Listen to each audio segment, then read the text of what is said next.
سن لو، دھیان سے۔ ہماری بیوی ہمارے لیے اپنی ماں کو چھوڑ کے آئی ہے، باپ کو چھوڑ کے آئی ہے، ساری بہنوں کو چھوڑ کے آئی ہے، سارے بھائیوں کو چھوڑ کے آئی ہے، کل رشتہ داروں کو چھوڑ کے آئی ہے ہمارے لیے۔ ہماری وجہ سے سب کی قربانی دے دی۔ اپنی سہیلیاں، دوست، بچیاں جن کے ساتھ کھیلتے کھیلتے جوان ہوئی، ان کے ساتھ مانوس، وہ سب چھوڑ دیا۔ کس کے لیے چھوڑا بیوی نے؟ بتاؤ جلدی۔ خامد کے لیے۔ اچھا، خامد کے گھر آ گئی۔ اب خامد کی وجہ سے خامد کی ماں کی بھی خدمت کرے، خامد کی وجہ سے کر رہی، خامد کے باپ کی بھی خدمت کرے، اس کے بہن بھائیوں کی بھی کرے، اس کے رشتہ دار مہمان آ گئے ان کو بھی کھانا چاہے۔ اپنا سارا چھوڑ دیا، ہمارا سارا بوجھ اپنے سر پر اٹھا لیا۔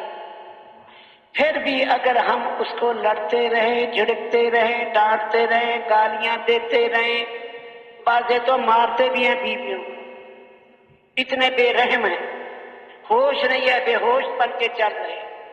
ہاں، ڈوڈئی کیوں نہیں پکائی ٹائم پر، چائے کیوں نہیں پکائی، ڈانٹ رہا، چائے میں پتی کیوں کم ڈالی ہے، نمک کیوں سالن میں زیادہ ڈال دیا۔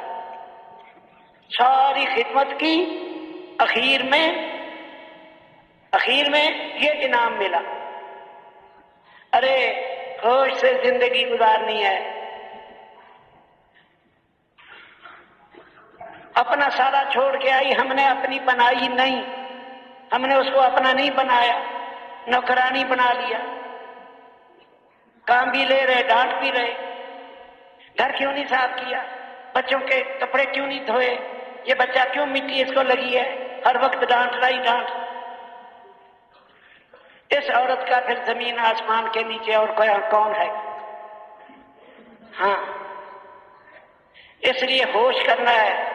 نبی علیہ السلام کی حدیث ہے، مظلوم کی بد دعا سے بچو، اتقوا دعوت المظلوم وان کان فاجرا۔ مظلوم کی بد دعا سے بچو، چاہے یہ فاسق فاجر گنہگار کیوں نہ ہو۔